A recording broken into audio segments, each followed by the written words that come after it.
أشهد أن محمد رسول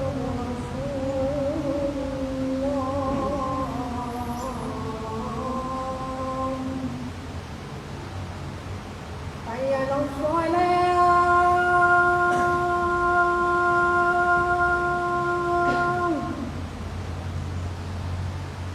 حي على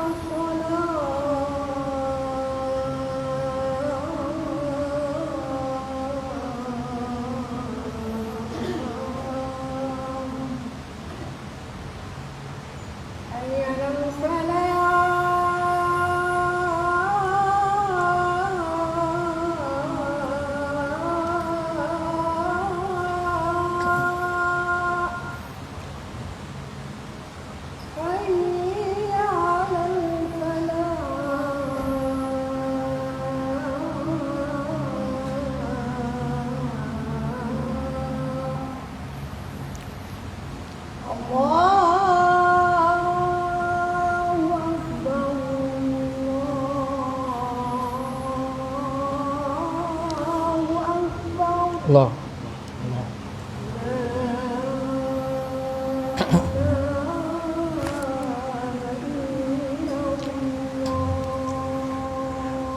La ilaha illallah Rasulullah.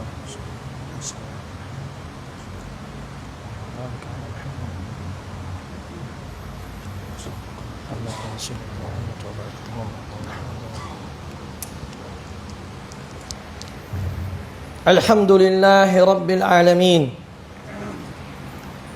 Alhamdulillah hamdan kathiran tayyiban mubarakan fihi kama amara Rabbuna wa yarda.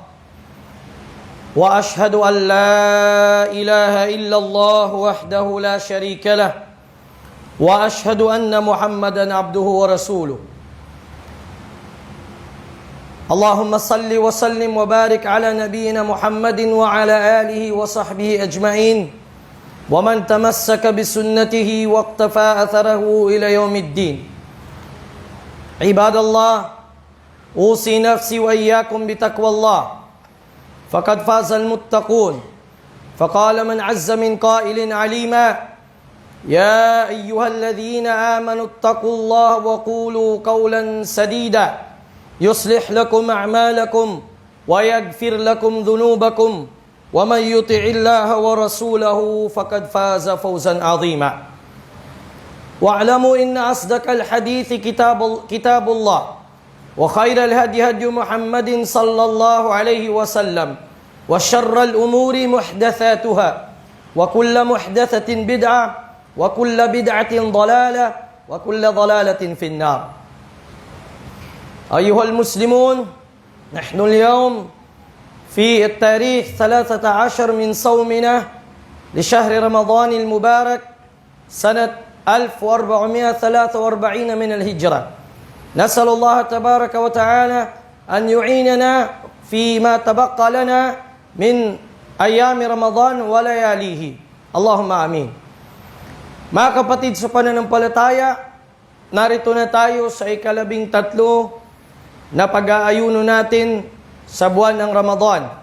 Dalangin natin kay Allah Ta'ala sa araw na ito at sa araw na ito pa ng Jumu'ah, natanggapin niya ang ating mga ibadat at tulungan niya tayo sa mga natitirang mga oras at araw natin sa buwan na ito na pinagpala ni Allah Ta'ala sa gabi at sa araw man ng Ramadan. Allahumma amin. Upang tayo maging dapat kay Allah Ta'ala sa kanyang awa at sa kanyang pinakangakong paraiso. Mga kapatid sa Islam, hindi maikakaila sa atin lahat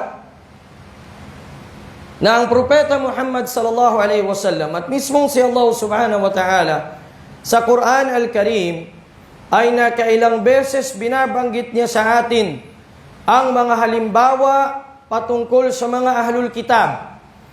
Nang inutos ni Allah subhanahu wa ta'ala ang pag-aayuno, sinabi ni Allah: Ya ayyuhalladhina amanu kutiba alaikumus siyam kama kutiba alal ladzina min qablikum la'allakum tattaqun. Inubliga sa inyo mga mananampalataya, mga umma ni Muhammad sallallahu alaihi wasallam, ang mga pag-aayuno gaya ng naobliga ito sa mga nauna sa inyo, upang tulad nila ay magkaroon kayo ng kalasag laban sa impyernong apoy sa pamamagitan ng pag-aayuno.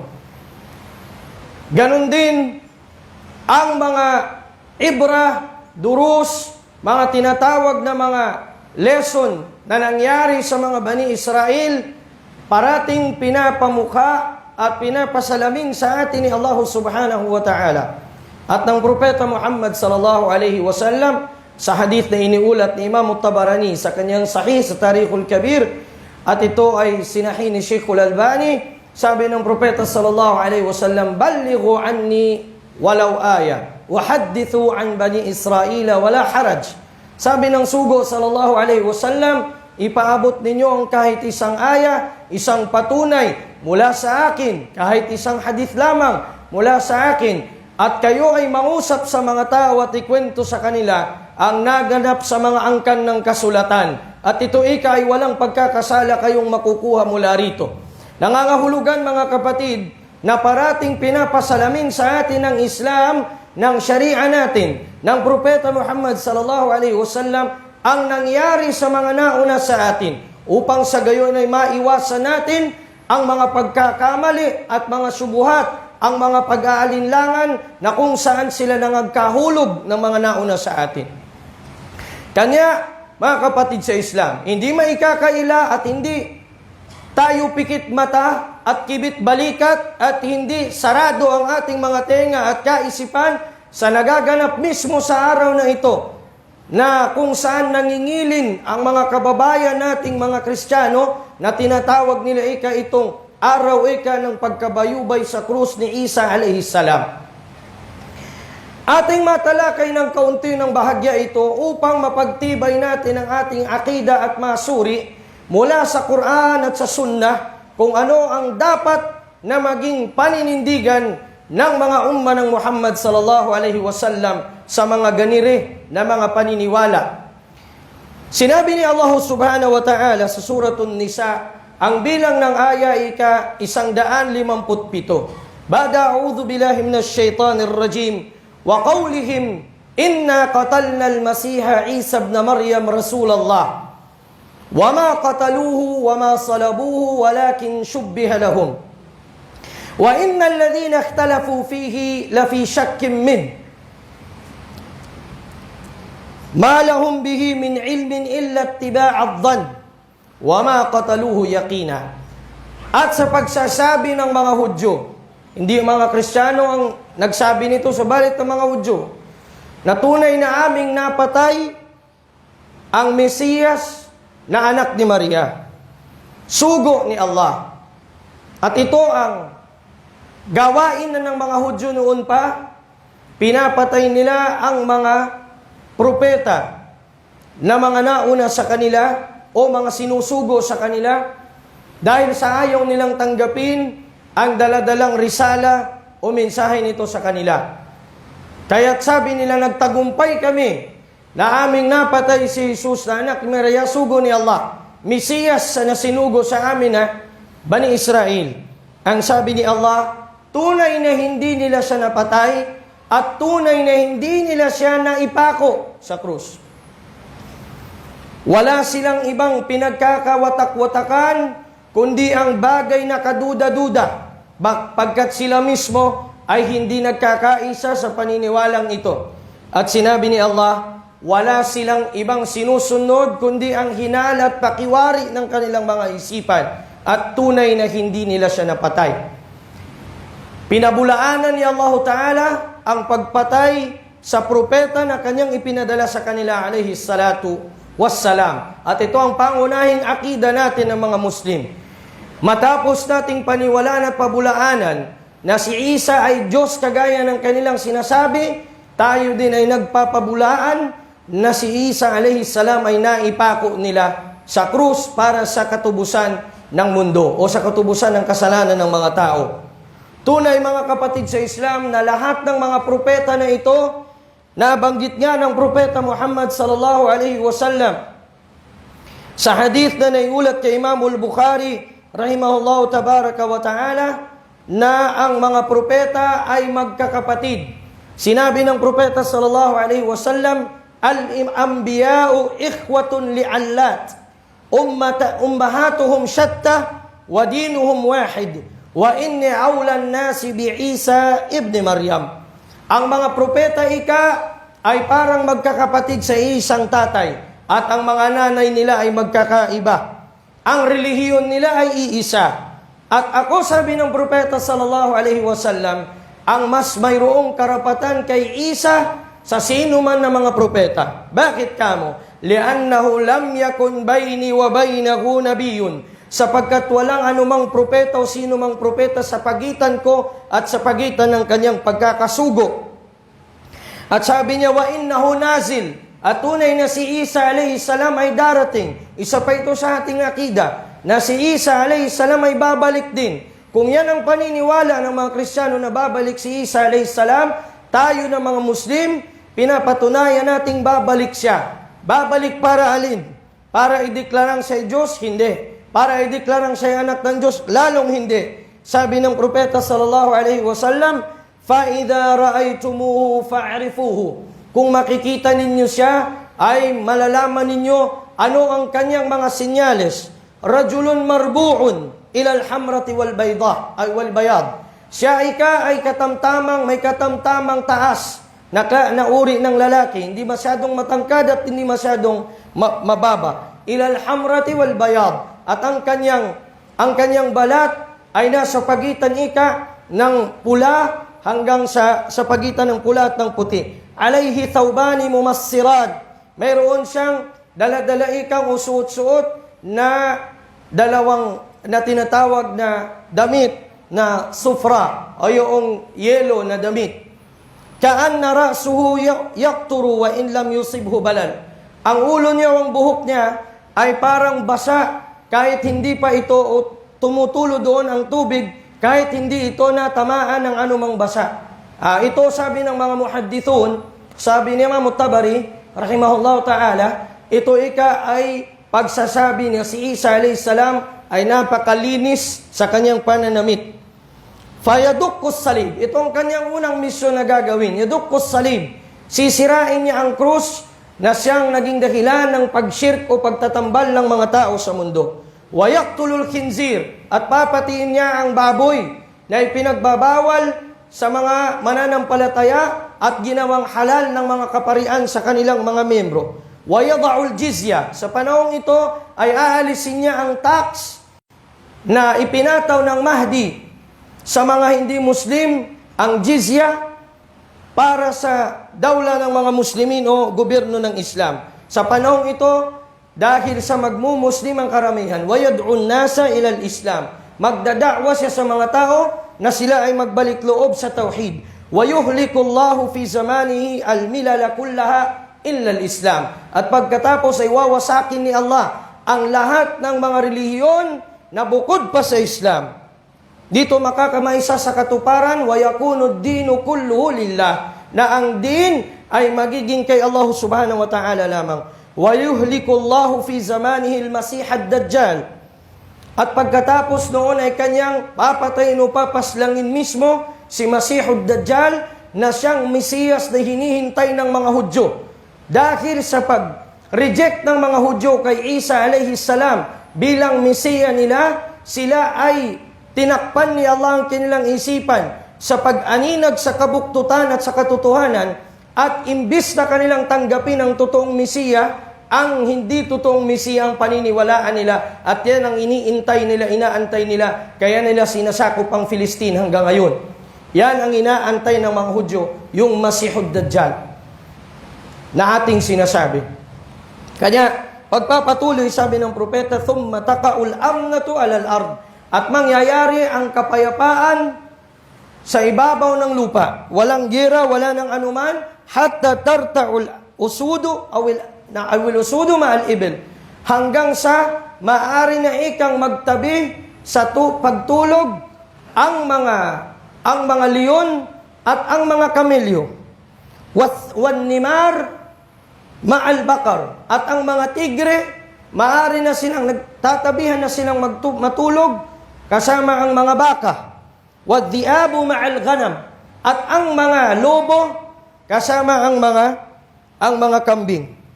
Wayal'abu sibyanu bil hayat. At sa panahong iyon ng pamamahala ni Isa alayhi salam bilang taga-implementa ng Sharia ng Muhammad sallallahu alaihi wasallam, sa sobrang payapa na ng lupa, pati ang mga maliliit na bata, pwede na silang maglaro o naglalaro sila, paglalaroan nila, pati ang mga venomous na mga ahas, yung mga may laso na mga ahas. La tadurruhum, hindi ito makakapinsala sa kanila. Famakatha 40 sana, at mananatili siya ng 40 taon. Thumma yutawaffa, at pagkatapos ay mamamatay siya, wa yusalli alayhi almuslimun, at ang mga Muslim ay magsasala sa kanyang janaza. At ang hadith na ito ay na kay Abu Dawud at kay Imam Ahmad, at ito ay sahih. Kanya mga kapatid sa pananampalatayang Islam, si Isa alayhi salatu wassalam, sa tunay o tamang pakiwari at pananaw, siya ay isang Muslim. Siya ay mananampalataya kay Allah Ta'ala, at tayo bilang mga Muslim, hindi natin pinag-iiba ang mga propeta, liban na lamang sa pinahigit ni Allah Ta'ala sa kanila. At ang nakakahigit sa kanila, pagdating sa Syafa'atul Kubra at pagdating sa Maqamul Mahmud o mataas na bantayog doon kay Allah, ang Nabi Muhammad sallallahu alaihi wa alihi wasallam. Kaya sino man ang magkufur sa kanila kay Allah at sa kanyang mga sugo, at pinag-iiba sila na ang isa sa kanila nakakahigit dahil anak siya ng Diyos o meron siyang kakaibang kapangyarihan, tunay na sila ay nagkufur. Sinabi ni Allah Ta'ala sa Suratul Nisa 150 hanggang 151, Innal ladhina yakfuruna billahi wa rusulihi wa yuriduna ay yufarriqu bayna Allahi wa rusulihi yaquluna nu'minu bi ba'din wa nakfuru bi ba'd. Yaong mga hindi sumasampalataya kay Allah Ta'ala at sa kanyang mga sugo, at gusto nilang pag-ibahin ang mga propeta sa isa't isa, si Allah Ta'ala at ang mga propeta, sabi nila, nu'minu bi ba'd, maniniwala kami sa iilan at ang ilan ay hindi namin paniniwalaan. Yuriduna ay yattakhidhu bayna dhalika sabila. Ang kanilang gusto ay mayroon silang iba o sila ay iiba, lilihis sa tuwid na landas ni Allah Ta'ala. Ulaika humul kafiruna haqqa. Sabi ni Allah, sila yung mga tunay na mga kuffar. Wa a'tadna lahum adaban muhina, at aming inihanda sa kanila ang kahiya-hiya at masaklap na kanilang kaparusahan sa araw ng paghukom. Nangangahulugan, hindi maaari na ikaw ay Muslim na maniniwala ka dito sa mga nagsasabing si Isa alayhi salam ay anak ng Diyos, waliyadu billah, hasan lillah, at siya'y namatay para sa pagtubos ng mga kasalanan ng tao, na maniniwala kang may kaligtasan pa sila habang nandyan sila sa kufur nila. Abadan. Yan ang linya sa pagitan natin at pagitan nila. O kayong mga nagsisipag-ayuno ngayon sa buwan ng Ramadan. Ang pagitan natin at pagitan nila ay itong tauhid na tinatawag. Ang akida natin. Fala yajuz. At nakapag-kufur ang sino mang Muslim na maniniwala na samantalang nandyan sila sa kanilang sinasampalatayanan ay may kaligtasan sila. Ano ang dalil? Sinabi ng sugo sallallahu alaihi wasallam sa iniriwaya ni Abu Hurairah radhiyallahu ta'ala anhu, at ang hadith na ito ay nasa kay Imam Muslim sa kanyang sahih. Sinabi ng sugo sallallahu alaihi wasallam, walladhi nafsu Muhammadin biyadihi. Sumpa, sabi niya, kay Allah na siyang may hawak ng kaluluwa ng buhay ni Muhammad sallallahu alaihi wasallam. La yasma'u bi ahadun min hadhihi al-ummah yahudiyyun wa nasraniyyun thumma yamutu wa lam yu'min billadhi ursiltu bihi illa kana min ashabin nar. Sumpa, sabi niya, kay Allah na siyang may hawak ng buhay ni Muhammad sallallahu alaihi wasallam, walang sino man sa mga Hudyo at Kristiyano sa umma na ito na narinig nila ang patungkol sa aking mensahe at hindi nila pinaniwalaan ang daladala kong mensaheng ito, maliban na lamang na ang mga taong iyon kung mamatay sa ganong pananampalataya ay mamamatay silang patungo sila o mananahan sila sa impyernong apoy. Iyadan billah. Kanya mga kapatid sa Islam, ang panawagan sa atin bilang mga Muslimun ay kinakailangan na ang ating paniniwala o ating paghawak sa ating pananampalataya ay huwag nating igaya sa mga hindi mananampalataya. Yan ang panawagan sa atin ng sugo sallallahu alaihi wasallam. Huwag nating igaya. Anong ibig sabihin huwag nating igaya? Huwag tayong gumaya sa kanila sa kanilang pananampalataya. Na kapag narinig nila, sami'na wa asayna. Narinig namin at kami ay sumusuway. Narinig namin at aming sinusuway. Dito sa buwan na ito ng Ramadan, mayroon pa ring mga Muslim sa panahon ng kanilang sahur, sa panahon ng kanilang iftar, gumagawa pa rin ng mga taliwas at salungat sa inutos at sinabi ng sugo sallallahu alaihi wa sallam. Bago kumain ka ng sahur, may paniniwala pa na kinakailangan ayusin yung sa mga kanin. Kumpulon lang yung kaunon. Wala itong kinalaman sa din ni Muhammad sallallahu alaihi wasallam. Lahat ng ito pagbabago sa din ni Muhammad sallallahu alaihi wasallam. At ang bid'a sa din ay winarning ni Propeta Muhammad sallallahu alaihi wasallam na binanggit niya ang mga naunang kaum sa atin, ang mga Hudyo at Kristiyano.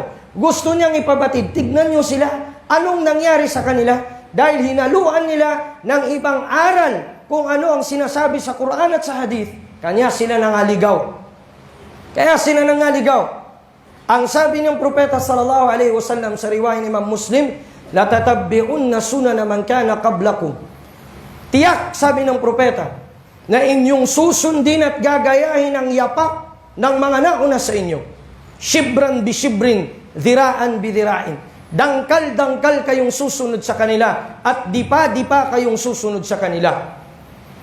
Hatta wa in dakhalu fi hujri dabbin ladakhaltumuhu. At kahit pa sila'y sumuong sa butas ng bayawak, sa lungga ng bayawak, ay kayo'y susunod sa kanila. Susuong din kayo doon bilang paggaya sa kanila. Sabi ng mga sahaba ng Rasulullah sallallahu alaihi wasallam sa pangamba nila, sabi nila, Ya Rasulullah, halil Yahudu wan Nasara, ito bang mga Hudyo at ng mga Kristiyano? Sumagot ang Nabi sallallahu alaihi wasallam, Faman, sino pa ba kaysa kanila? May makikita tayo sa panahong ito. Hindi lamang gumaya. Hindi lang gumaya. Pero mismo pang anak nila na babae, ang boyfriend ay Kristiyano. Boyfriend pa na hinaram sa atin, sa kapwa natin Muslim. Paano pa kaya kung sa hindi Muslim pa? Iyadan billah. Ang ginagawa ninyo mga kapatid, mga magulang na mga Muslim, kaawaan ninyo ang mga anak ninyong babae. Nasaan ang inyong pag-abugo sa mga nisaul mu'minat, sa mga kababaihan, mga mananampalataya? Hinahayaan ninyo ang mga anak ninyo na maging mga panggatong sa impyernong apoy. Para nyo silang sinisipa patungo doon. Bagay na dapat nating pagnilayan sa buwan ng Ramadan na ito, na dapat nating i-reform at baguhin sa ating mga lipunang mga Muslim. Dahil sa pag-promote natin at pagpapabaya natin sa mga anak natin sa social media sites at mga ano pang mga channel ng media, ang mga kabataang babae at lalaki na huhumaling sa mga kufar. Nahuhumaling at napapaniwala na kung ano ang kanilang kinakalat, yun ang tama, at ang sinasabi sa mimbar at tinuturo ng ustad sa madrasa ay walang iba kundi mga salita at talsik laway lamang. Na'udhu billah, andito tayo sa panahon na yun. Panahon ng fitna, ng pagsubok, mga kapatid sa Islam. Hindi magkamayaw ang bawat isa sa atin sa pagkiklaim niya na siya ay Muslim, mag-aayuno sa Ramadan, pero i-check niya dapat ang kanyang susidad, ang pamilya niya, ang lipunan niya. Hindi basta-basta sapagkat ipinagkakaluno niya mismo ang anak niya patungo doon sa mga kufar. Dapat na sabihin sa kanila tituro, wala abdun mu'minun khairun min musyrikin walau a'jabakum. Ang alipin na Muslim, kahit gusgusin pa yan kahit mahirap pa yan na Muslim na lalaki, mas mainam pa yan ng 1,000 times kaysa sa isang musyrik na lalaki kahit napakagwapo niya pa. Sapagkat yung mga taong iyan, sabi ni Allah, ulaika yad'ukum ilan nar, sapagkat sila ay mag-aanyaya sa inyo patungo sa impyernong apoy. Tausog, Maranao, Kagan, Maguindanao, Balik Islam, sino-sino pa, Mapon, Siamal, walang pili, Yakan. Sa panahon na ito, pakaingatan natin ang mga anak natin na huwag silang makuha at malamon ng mga kufar, mga kapatid sa Islam. Kaya't kung may lumapit sa inyo na isang lalaki na nais niyang mapangasawa ang anak ninyong muslima at nakita ninyo ang din sa kanya at magandang akhlak, huwag ninyong pahirapan, huwag ninyong pabigatan sa dori, huwag ninyong pakwanan sa requirements, dahil magkakaroon at ito na nga nangyayari, fitna wa fasadun ka arid. Sabi ng sugo sallallahu alaihi wasallam, in ja'akum man tardawna dinahu wa khuluquhu fazawwijuhu wa illa takunu 'alal ardi fitnatun wa fasadun arid. Sabi ng propeta sallallahu alaihi wasallam, kung mayroon ikang mamamanika ng isang Muslim na matuwid, nandun ang katuwiran ng kanyang pananampalataya at ugali, asal niya, na nasa kitab at sa sunnah, na nais na pakasalan ng inyong anak, pagaanin nyo sa kanya ang pag-asawa, ikasal nyo sa anak ninyo, dahil kung hindi maaring may mangyari sa ibabaw ng lupa na isang napakaliking pagsubok sa pananampalataya at maglalaganap ang kasiraan. Ang kasiraan. Tignan nyo ang kasiraan. Pangalan na lamang ito ay anak ng ganito, anak ng Tausog, anak ng Kagan, anak ng Maranao. Bakit nakapasok sa simbahan? Bakit kasama sa Station of the Cross? Dahil yan sa warning ng propeta sallallahu alaihi wasallam na dapat na ating pinangilagan, mga kapatid sa Islam. Kaya warning sa atin ng propeta, isang beses, nung siya ay malubha na ang kanyang sakit at malapit na siyang mamatay, ang mga asawa niya nasa kanyang paligid. Binabanggit nila ang isang simbahan doon sa Habasha sa Ethiopia na pinangalan ng Maria. Si Salama at si Habiba na mga asawa niya ay nakapunta sila sa Habasha o sa Ethiopia. At nabanggit nila sa propeta yung kagandahan ng simbahan na yon, ang laki nito at ang mga ribulto na nasa loob nito. Farafa'an Nabiyyu sallallahu alaihi wasallam ra'sahu. Mula doong pagkakabanggit ng dalawang asawa niyang iyon, tinaas ng propeta ang kanyang ulo, kahit nanghihina siya, at sinabi niya, ulaika, idha kana fihimur rajulu salih, banaw ala qabrihi masjidan, thumma sawwaru fihi tilka as-suwar, ulaika shirarul khalqi indallahi yawmal qiyamah. Rawahul Bukhari wa Muslim. Yan ang mga hindi mananampalatayang iyan, ang mga Nasrani na yan. Sila yung kapag mayroong isang matuwid na tao na matay sa kanila, kanilang nilalagyan o ginagawan ng templo ang ibabaw ng libingan nito. At pagkatapos ay lalagyan nila ng mga litrato at mga ribulto. Ulaika shirarul khalq, sina na yung pinakamasama sa lahat ng nilikha sa harap ni Allah Ta'ala sa yawmul qiyamah.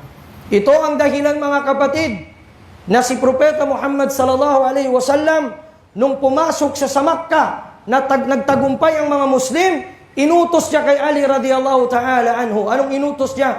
An la tada kabran musannaman illa sawaituhu. Na huwag kayo kasabi niyang mag-iwan, ya Ali radhiyallahu anhu, ng anumang libingan na parang gabundok siya o nakataas, liban na lamang napapantayin mo sa lupa. Yan ang dahilan na pinagbabawal ng propeta sallallahu alaihi wasallam sa umma na ito, na iangat natin ang ating mga libingan dahil magagaya tayo walang duda sa mga Kristiyano at mga Hudyo na ginawa nilang templo ang libingan ng kanilang mga propeta. Ganyan ang nangyayari sa atin ng mga Muslim sa ngayon. May mga Muslim na parang Kristiyano ang gawain, doon magdadasal sa mga kubur, sa mga patay, hihingi doon, magtawassul sa kanila, samantalang malinaw na sinabi ni Allah ng propeta sallallahu alaihi wasallam, "Idza sta'anta fasta'in billah wa idza sa'alta fas'alillah." Kung hihingi ka ng tulong sa dua at hihingi ka ng anuman hihiling ka sa pagdua mo, kay Allah ka dumiretso. Ni siya, sugo sallallahu alaihi wasallam, hindi niya sinabi sa mga tao na manalangin kayo sa akin.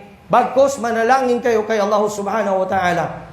Dahil itong mga bagay na ito, wasail o wasila patungod sa shirk, patungo sa pagtatambal kay Allah subhanahu wa ta'ala. Aqulu qawli hadha wa astaghfirullah li wa lakum wa lil muslimina ajma'in min kulli dhanbin wa khati'ah fastaghfiruhu innahu kana ghafara.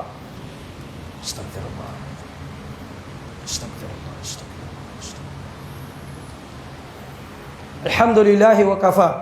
Wassalatu wassalamu ala abdihi wa rasulihi al-mujtaba wa ala alihi wa sahbihi wa man wala. Mga kapatid sa pananampalatayang Islam, mga minamahal ni Allah subhanahu wa ta'ala, pakatandaan natin, si Allah subhanahu wa ta'ala ay magpakailanman buhay at walang anumang kamatayang darating sa kanya, ni ang pagtulog hindi papasok sa kanya. Kaya't huwag nating hayaan na ang ating mga anak bandang huli ay makukuha nila ang akida na ito sa pagtuturo ng mga huwad na mga mangangaral na ang kanilang ginagawa sa mga libro. Sa Western education, nakasulat itong mga values na ito. Huwag niyong hayaan na ang mga anak ninyo masira ang kanilang akida, mga kapatid sa Islam. Huwag ninyo itong hayaan sapagkat ito ay maaaring magiging kaso sa inyo sa araw ng paghuhukom. At tayo naniniwala na si Allah Ta'ala, la ta'khudhuhu sinatu wala nawm. Hindi siya inaabot ng antok at ni ng pagkatulog, ni ng pagod. Hindi siya inaabot nun. Kaya hindi pwedeng sabihin natin, walang pagkakaiba sa pagitan natin ng mga Hudyo at ng mga Kristiyano. May pagkakaiba. At ang pagkakaiba noon ay ang tauhid kay Allah subhanahu wa ta'ala. Ang tama na pagkilala kay Allah subhanahu wa ta'ala. At ang tama na paglalagay sa mga propeta sa dapat nilang kalagyan. Mga kapatid sa pananampalatayang Islam, kanya sa araw ng paghukom, tatanawin ni Allah si Isa alayhi salam. Sasabihin sa kanya, wa idh qala Allahu ya Isa ibn Maryam, a anta qulta lin-nasi ittakhiduni wa ummiya ilahayni min dunillah? Qala subhanaka ma yakunu li an aqula ma laysa li bihaq. In kuntu qultuhu faqad alimtahu. Ta'lamu ma fi nafsi wa la a'lamu ma fi nafsik. Innaka antal allamul ghuyub. Sasabihin ni Allah Ta'ala kay Isa, o Isa alayhi salam, totoo bang sinabi mo na ikaw at ang iyong nanay ay dapat na sambahin ng mga Diyos liban sa akin? Sasabihin ni Isa, luwalhatiin kaya Allah. Paano akong magsasabi ng isang bagay na wala akong karapatan? Kung sinabi ko man ito, tiyak na alam mo na ito. Batid mo na ito, sapagkat alam mo ang nasa aking sarili at hindi ko alam anong nasa iyong sarili. At ikaw ang nakakaalam sa lahat ng mga bagay na hindi nalalaman at hindi nakikita. Alamin natin na si Allah subhanahu wa ta'ala, buhay magpakailanman. Ang mga propeta, namatay sila. Si Isa alayhi salam, sa qaulur rajih, hindi pa siya namamatay. Andun pa siya ngayon sa pangalawang langit at hindi siya naipako sa krus. Babalik siya dito para linawin ang kanyang pangalan at dalhin ang misyon ni Muhammad sallallahu alaihi wa sallam. Maaring may mga henerasyon pa na makakasama pa si Isa na mag-ayuno sa buwan ng Ramadan sa kanyang pamamahala, mga kapatid sa Islam. Kung hindi man natin inabot yon, kabilang na tayo doon sa makaka-reward noon sapagkat tayo ay naniniwala kahit hindi pa natin ito nakikita sapagkat sinabi ito ng propeta Muhammad sallallahu alaihi wasallam. At ang din natin ay din ng pagsuko kay Allah subhanahu wa ta'ala. Pakaiwasan natin ang panggagaya sa mga kufar at huwag nating sundan ang yapak ng pagkakamali nila hanggang umabot sila sa shirk hanggang umabot sila sa kufur at lumayo sila sa katotohanan. Mga kapatid sa pananampalatayang Islam, at tayo'y magbigay pugay kay Muhammad sallallahu alaihi wasallam, inutos ni Allah subhanahu wa ta'ala at sinimulan niya mismo sa kanyang dakilang sarili ng kanyang sinabi, Inna Allah wa malaikatahu yusalluna ala nabi.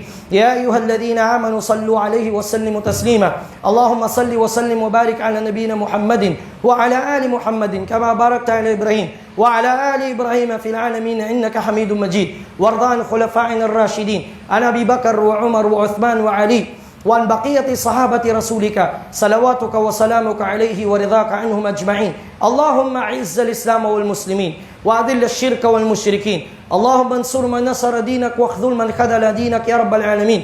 اللهم بارك لنا فيما تبقى لنا من أيام وليالي رمضان يا رب العالمين. وأعنا فيه بالصيام والقيام يا رب العالمين. وأعنا فيه بالصيام والقيام والتلاوة والأعمال الصالحة يا رب العالمين. وتقبل منا صيامنا وقيامنا وسائر أعمالنا الصالحة فيه يا رب العالمين. اللهم انصر الذين يدافعون عن دينك بالقول والعمل والقوة يا رب العالمين.